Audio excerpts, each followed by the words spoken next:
Bismillahirrahmanirrahim. Assalamualaikum warahmatullahi wabarakatuh. InsyaAllah kita bertemu siri yang ke-20 dalam membedah sebuah kitab sirah Rahiqul Makhtum Syekh Safiyur Rahman Al-Mubarakfuri. InsyaAllah kita menunggu dulu pada mereka yang boleh bagi respon, boleh berada di talian ataupun tidak, sebab nak tahu dengar ke, terputus ke, sekurang-kurangnya dapat tahulah live ini memang dia sedang live lah.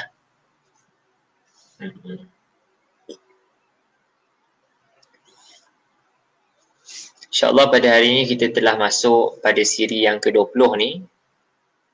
Di bawah subtopik yang Ana letakkan adalah Allah sahaja cukup. Bila musuh dan halangan datang, dia tidak akan mampu mengubah apa-apa pun selagi kita ada Allah. So kita akan masuk pada peristiwa kisah hijrah Nabi SAW, yang sebenarnya pada kisah hari ini adalah kisah hijrah para sahabat. Kita akan tengok beberapa sahabat Nabi berhijrah. Kemudian sebenarnya telah berlaku perbincangan yang kritikal di Darun Nadwah lah. Antara siapa? So kita akan tengok hari inilah insya-Allah. Kemudian ada satu juga penonjolan Syekh, namanya Syekh daripada Najdi. So kita akan tengok juga siapakah Syekh ni, kenapakah dalam sirah diceritakan beberapa peristiwa syaitan terlibat . So insya-Allah yang berada di talian boleh bagi respon sikit, dengar ataupun tidak, jelas ataupun tidak suara ni. Boleh bagilah komen ke, something yang boleh memberikan maklumat lah untuk Ana boleh grab jelas ataupun tidak . Sebab takut risaunya tak jelas, rugi pula antum tak boleh nak dengar lah nanti, sekadar gerak bibir dengan gambar je selama 30 minit . So insyaAllah kita tunggu sikit masa lagi, kemudian kita mulalah insyaAllah.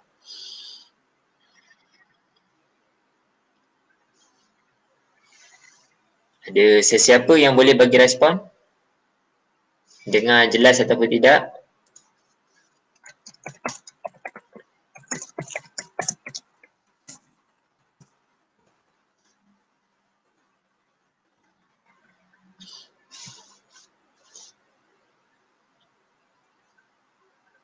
Sebelum ni kita dah ceritakan pada siri yang ke-19 peristiwa Rasulullah SAW telah memberikan sahabat Nabi untuk nak berhijrah.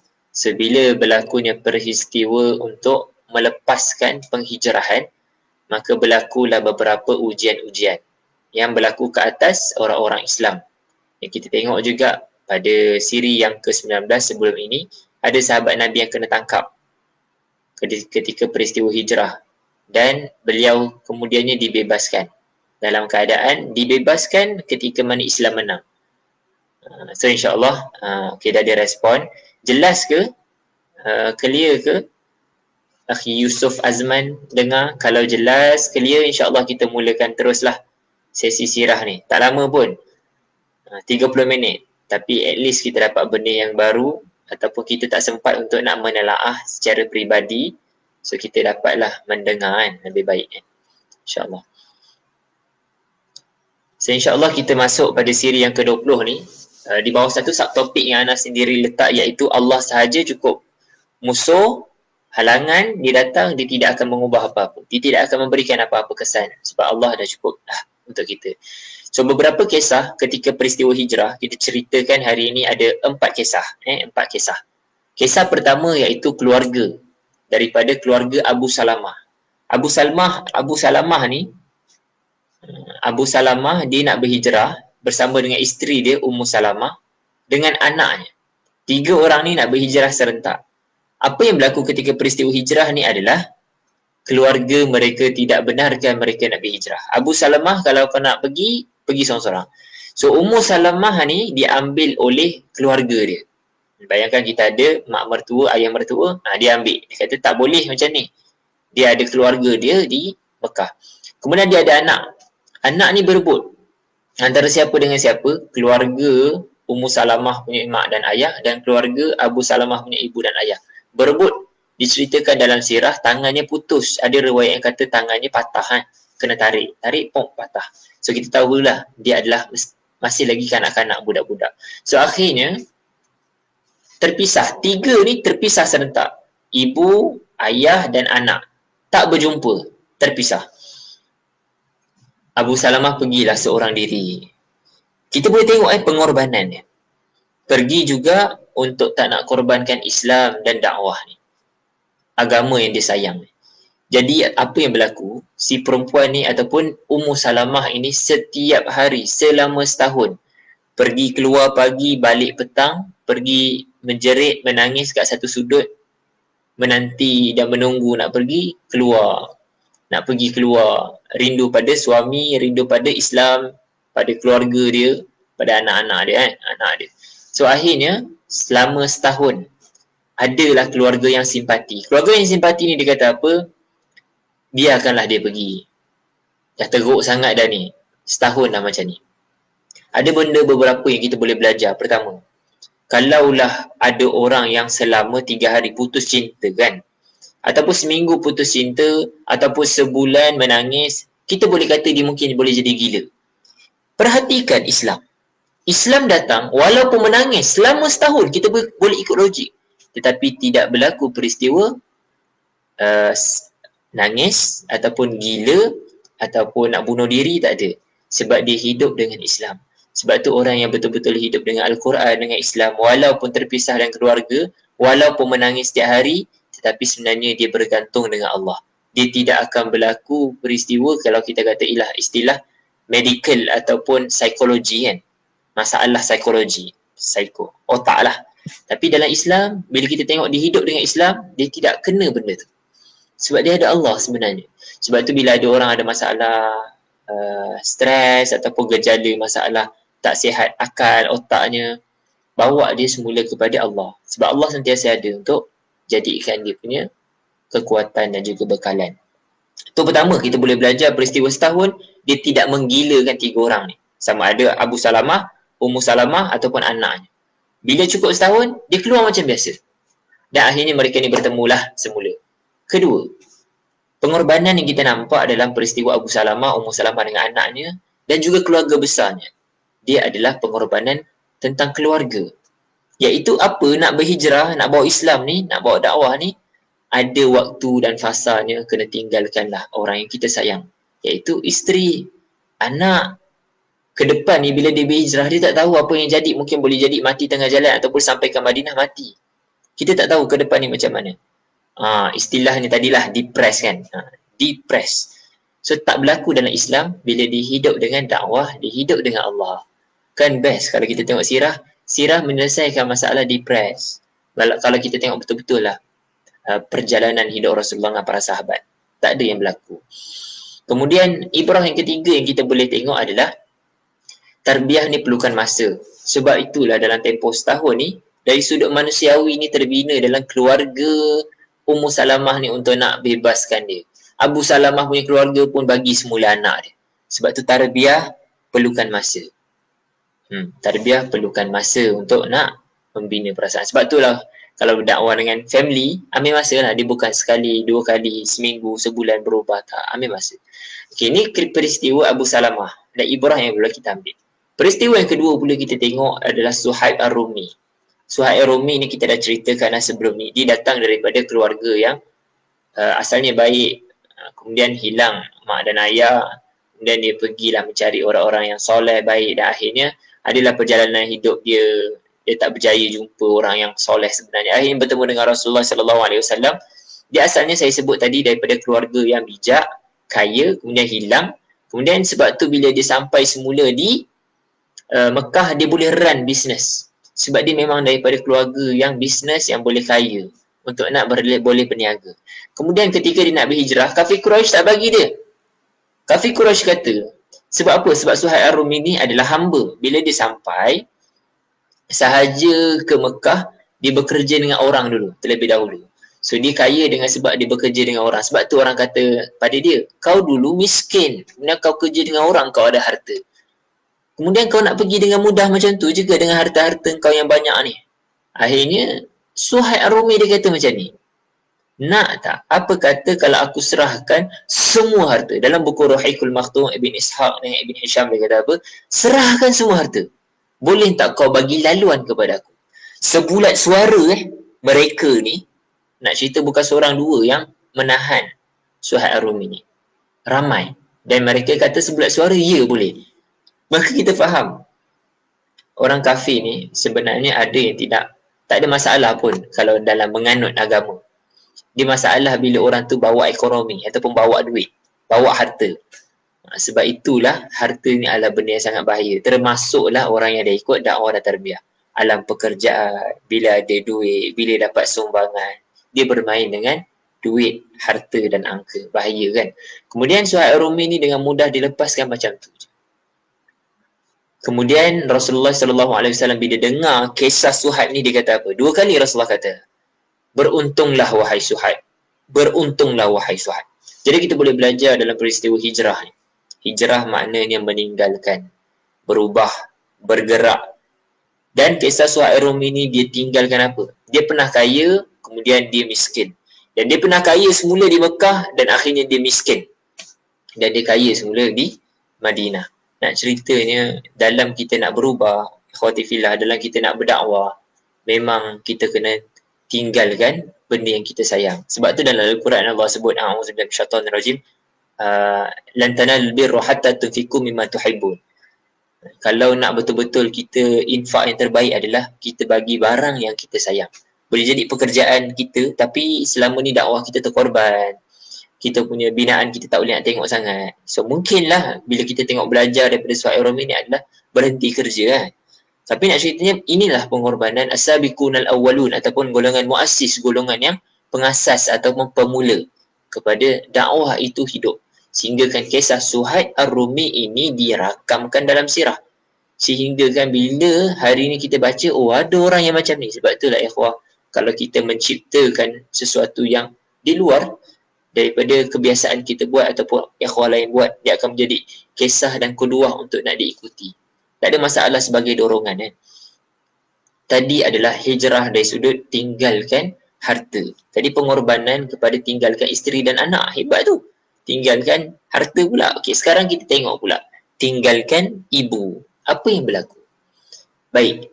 Kisah hijrah yang ketiga adalah kisah Umar Al-Khattab yang sebenarnya Umar ni betul ke dia berhijrah seorang diri? Jawapannya tidak betul. So nak kena betulkanlah. Yang sebenarnya dia berhijrah pada asalnya 3 orang bersama-sama dan mereka telah bersepakat untuk nak berhijrah pada hari yang sama, pada waktu yang sama. Tetapi nak ditakdirkan daripada 3 ini, 2 sahaja yang berjaya. Siapakah 3 orang ini? Pertama Umar Al-Khattab. Ketua Ayyash bin Rabi'ah. Dan yang ketiga adalah Hisham bin Al-As. Daripada 3 orang ni pada hari nak bergerak tu, Hisham bin Al-As tak dapat nak hadir. Tidak diceritakan di dalam sirah kenapa. 2 orang ni, Umar Al-Khattab dengan Ayyash bin Abi Rabi'ah. 2 ni sebenarnya perkasa, hebat. Sebab itulah 3-3 ni sebenarnya orang yang hebat, berani. Sebab tu dia boleh pergi macam tu je. So akhirnya 2 orang ni jelas yang pergi. So ketika dalam perjalanan, Umar dengan Ayyash ni dah pergi dah. Sebab tu ada orang nama Yahya Ayyash.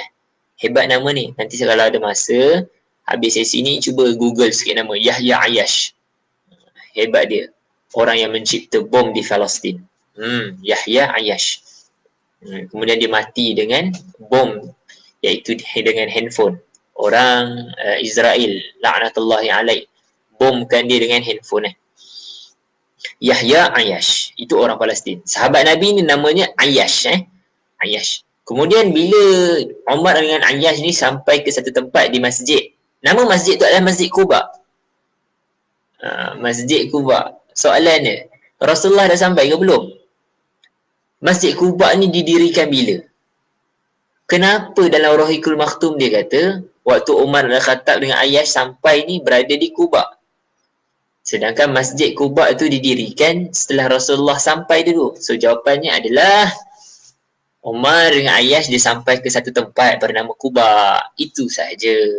So bila Umar dengan Ayyash dah rehat, dia teruskanlah perjalanan. Kemudian Rasulullah sampai ke Quba dan Rasulullah dirikan masjid yang pertama. Nak ceritanya, Quba adalah memang tempat persinggahan orang-orang Islam ketika itu untuk nak musafir, untuk nak berdagang. Sebab tu tidak pelik kenapa Rasulullah sangat strategize. Very strategi. Dia fikir memang ini tempat tumpuan orang akan berhenti, R&R lah kita kata. Seperti mana kalau di Johor ni ada R&R, apa yang tempat yang hot sikit R&R yang ada KFC tu. Aikro kan. Buat kat situ memang sebab orang datang. Dan orang akan solat, orang akan tengok Islam. So nak ceritanya, Quba ni adalah tempat yang memang hebatlah Rasulullah berhenti kat situ, buat masjid kat situ. Sebab dia akan menjadi tempat persinggahan umat seluruhnya. Sehinggalah hari ini. Umar Al-Khattab dengan Ayyash. Okey, bila sampai ke Quba ni, apa jadi? Bila sampai ke Quba ni, apa jadi? Maka datanglah Abu Jahal. Okey. Jarang kisah ini diceritakan. Jadi kita ceritakanlah. Abu Jahal dengan adik-beradik dia namanya Al-Haris datang ke Quba ni kejar Ayyash. Dia bukan nak Umar, dia nak Ayyash. Bila sampai sahaja, sebab dia tahu kalau dengan Umar ni tak boleh, dia bawa sentimen apa, kita akan tengok sentimen apa untuk nak menagih simpati manusia ataupun mad'u kita. Abu Jahal dengan Al-Haris datang bertemu sehinggalah datang ke hadapan Ayyash dan dia kata apa? Wahai Abu Jahal ni. Abu Jahal dia kata kepada Ayyash, wahai Ayyash, tahu tak kisah ibu kamu? Ibu kamu dia tak nak sikat lagi rambutnya dan dia nak berjemur di bawah terik panas matahari. Sehinggalah kamu balik. Dia nazar. So perkataan nazar ini telah digunakan oleh orang Arab. Bila term nazar dia jadi berat. Orang Arab dulu lagi sebelum daripada Islam datang, dia menggunakan term-term yang memang berat lah. So sebab tu kalau dengar je perkataan nazar, dia akan jadi very high untuk orang-orang yang memahami Al-Quran ataupun orang yang memahami istilah bahasa Arab. So Abu Jahal ni pandai dia digunakan word nazar, dia gunakan word ibu. Ibaratnya kita guna word for flat dengan kita bawa word nak tak syurga. Macam itulah lebih kurang. Abu Jahal Haris, kenapa dia tarik Ayyash? Sebab dia dengan Ayyash, tiga orang ni ada hubungan darah kekeluargaan. Cukuplah kita sampai itu saja kita bincangkan. Ada hubungan darah. Sebab tu dia tak tarik Umar. Cukuplah untuk nak tahu kenapa dia tidak cerita dekat Umar pula. So bila Ayyash dengar ni, Ayyash jadi kesian. Tahu tak Umar Al-Khattab dia kata apa? Umar Al-Khattab dia kata kepada Abu Jahal. Minta maaf. Umar Al-Khattab kata kepada Ayyash. Dia kata, wahai Ayyash, itu tipu belaka. Sampai satu masa ibu kamu kalau gutu datang, dia akan sikat punya. Kalau matahari panas sangat, dia akan elak punya. Sebab ini tanah Arab panas. Mesti dia akan berteduh punya. Tipu ni. Ini adalah fitnah semata-mata ke atas ibu kamu. Dia akan kenakan kamu. So Ayyash ni dia kata apa?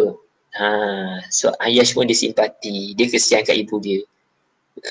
Kemudian dia pun ikutlah. Nak ikut Abu Jahal dengan Al-Haris. Tengok sahabat Nabi. Tengok ikhwah ni dia buat macam mana Bila Abu Jahal dia kata, okeylah, kita gerak sekali sama-sama. Umar Al-Khattab kata kepada Ayyash, pergilah Ayyash, tapi ingat, dia panggil Ayyash sekejap. Ambil unta aku ni. Unta aku ni laju dan bertenaga. Kalau nampak dia tipu kamu, kamu cepat-cepat lajukan pergerakan, patah balik.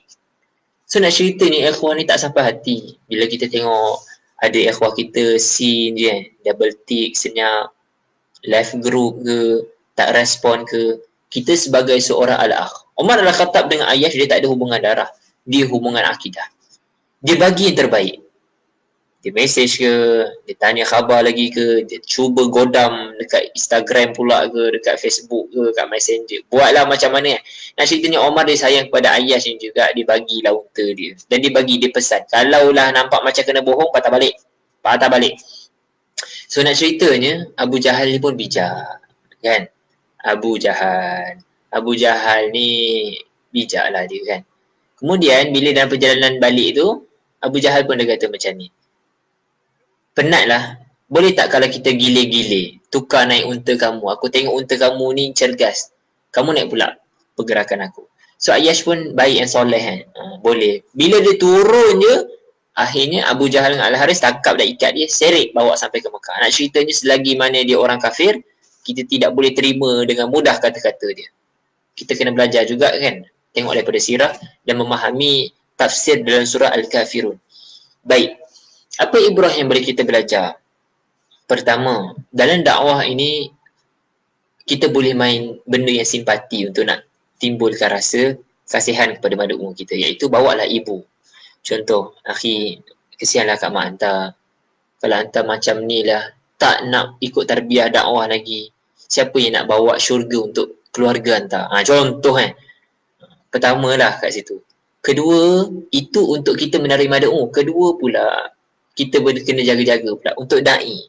Jangan awal sangat mengalah kalau sentimen orang bawa tentang ibu. Contoh orang kata kepada kita, dah lah buat dakwah, baliklah kampung sini, dah lah duduk arat, balik kampung sini tengok ibu. Kita pun tahu kalau kita balik ke kampung, kita akan lost, internet tak dapat ni.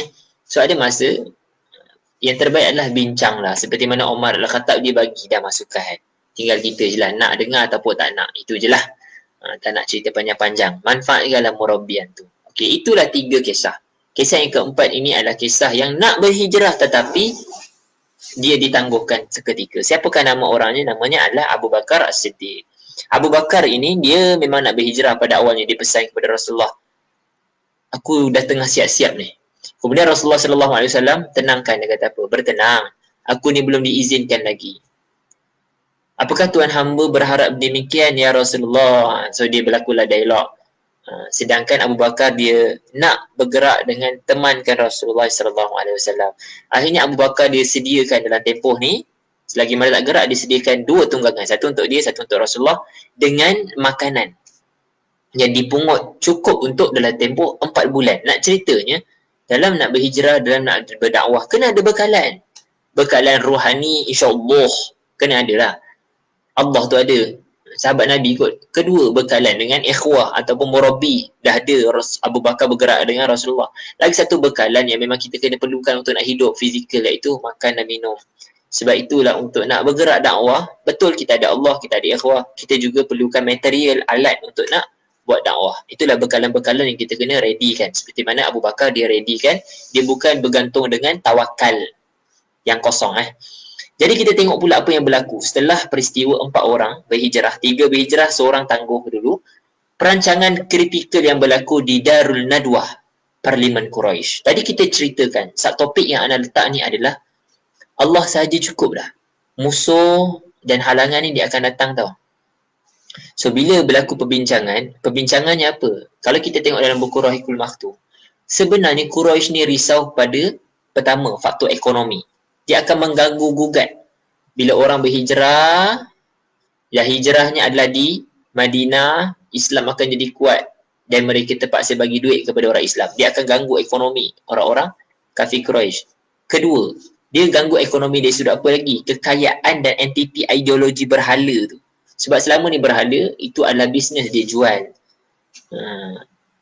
Kedua.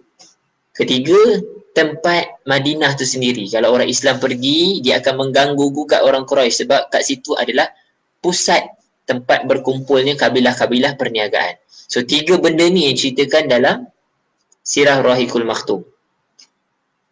Nampak dia adalah lebih kepada ekonomi. Berhala dia sebenarnya dah nampak kepada ekonomi tu adalah berhala. Sebab tu yang kita takut adalah bila kita letakkan kerja kita tu sebenarnya adalah Tuhan kita. Kita nampak belajar kita tu sebenarnya adalah Tuhan kita. Kita akan cuba cipta alasan dan cara untuk kita nak kata tak, sebenarnya untuk dakwah ni. Tapi sebenarnya kita telah korbankan dakwah. Sebab kita telah nampak itu adalah Tuhan kita. So kita boleh tengoklah betapa mereka ni risau. So berlakulah perbincangan. Di dalam perbincangan tu ramailah tokoh-tokoh. Nanti tu tengoklah sendiri. Abu Jahal ada, Jubair, Al-Haris, Syaibah, An-Nadar, kemudian Abu Al-Bukhturi, Zam'ah, Nabiyah bin Manbah. So mereka ni berkumpul dengan last kali Umayyah bin Khalaf. Dalam perjalanan mereka nak berkumpul ni ke Darun Nadwah, mereka terserempak dengan seorang syekh. Siapa nama syekh ni? So insyaAllah hari ni anda nak share dengan antum satu rahsia. So siapa yang dapat dengar ni untunglah dia Nama dia adalah syekh dari Najdi. So bila orang tanya, tengok dialog siapa yang mulakan dulu. Yang mulakan dulu adalah orang ni. Iblis berdiri di pintu tempat mereka nak berbincang. Akhirnya semua bertanya. Nak ceritanya orang semua, orang kafir Quraisy ni adalah kat situ. Dia kata, siapa tuan Syekh ni? Nak ceritanya dia pakai dengan pakaian nampak seorang Syekh. Sebab tu pemakaian dia sangat penting juga. Macam dah menyampai tak pakai kopiah, menyampai pakai t-shirt je, ataupun dalam usrah datang t-shirt je, dah lah kita murabi. Benda tu bagi efek lah. So Iblis ni kata apa? Aku adalah Syekh dari Najdi. Kenapa Najdi? Najdi ni lokasi dia berada di Oman. Oman ni kalau peta tengok peta kat mana. Kalau sini Mekah, sini Madinah, dia dekat sini Oman. Najdi dekat tepi sini, hujung. Bawah daripada Yaman, tepi.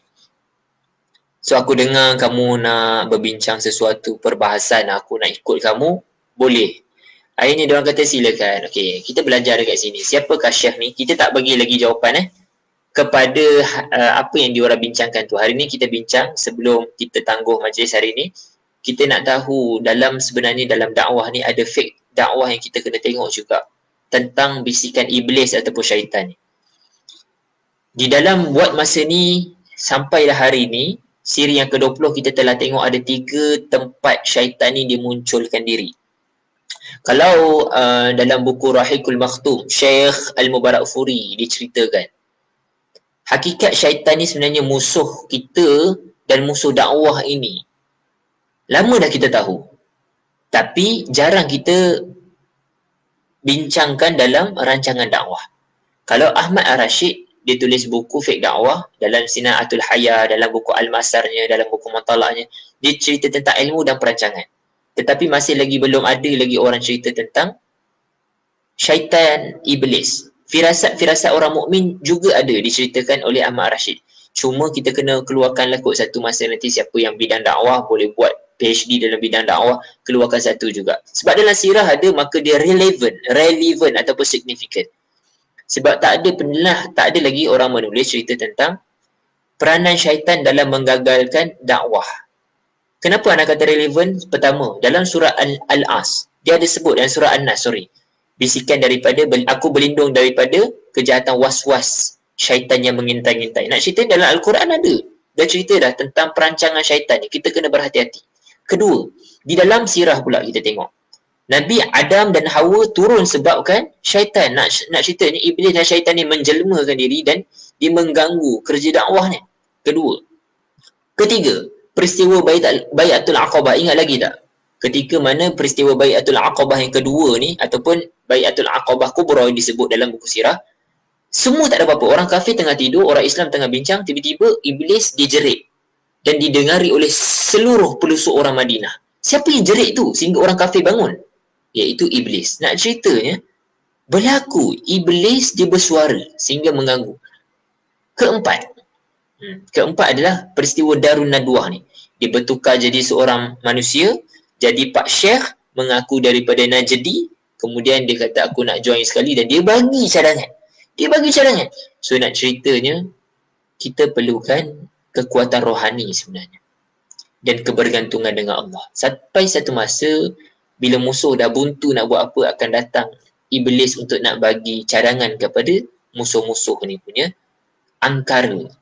Jadi kita serahkanlah urusan pengendalian tipu daya syaitan ni kepadanya dengan kita bersungguh-sungguh menyelesaikan tanggungjawab. So last sekali, bila kita tengok syaitan ini dia boleh juga untuk nak mengganggu perancangan dakwah, maka kita kena lebih kuat rohani kita, ubudiah kita terhadap Allah dengan penuh takwa dan bergantung harap pada Allah. Luruskan saf, kuatkan ukhuwah dan al-haq. Al-haq wal-haq, al-batil wal-batil. Apabila datang kebenaran, akan hilanglah kebatilan. Sesungguhnya kebatilan itu sifatnya sangat mudah hilang. So kita hari ni kita tangguh dan kita tengok sebenarnya ada lagi satu fake dalam sirah ni yang sangat dekat dengan fake dakwah, iaitu tipu daya syaitan juga boleh mengganggu dalam kerja dan urusan dakwah kita. Wallahu a'lam bissawab. InsyaAllah kita tangguhkan pada siri ini dan kita akan sambung pada siri akan datang.